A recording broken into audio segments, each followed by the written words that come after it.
That's what I try to do with what we're doing, is try to make it so that everyone can be optimized. How well does it work? The way you go about teaching, it isn't so much focused on like your skill level with the subject. You take the time to help the students that really need it, and the students that don't, they excel. So you have the students that pick it up easily. You have the students that pick it up, learn it, and go advanced with it without you even having to do much. And then you have the students that actually need help, and you're there to help them. So the issue is that in other classes, some teachers teach in a similar way, not quite the same. They don't relate things to real life subjects almost ever with other classes.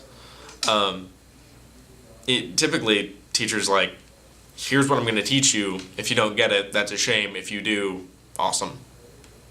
It's like, You get the A, but everyone else, shame on you. yeah, it's just like, it feels you're in school and doing work just to get to the next test, just so that they can tell you that you didn't learn anything. And then they blame it on you somehow, even when they're the ones that are supposed to have taught you. Is there a lot of shaming like that? It feels like it a lot of the time.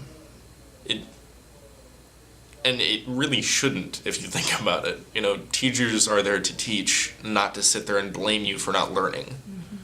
In a typical science classroom, it's a lot more rushed, whereas in yours it feels more relaxed, more like we're taking it at our own pace and actually learning things instead of, rushing through a chapter and then taking a test at the end of it, only to find that, oh, you didn't really learn the subject, but regardless, you move forward. So the nice thing is that with your class, typically if you find the larger majority don't understand the subject, we end up going back and relearning it.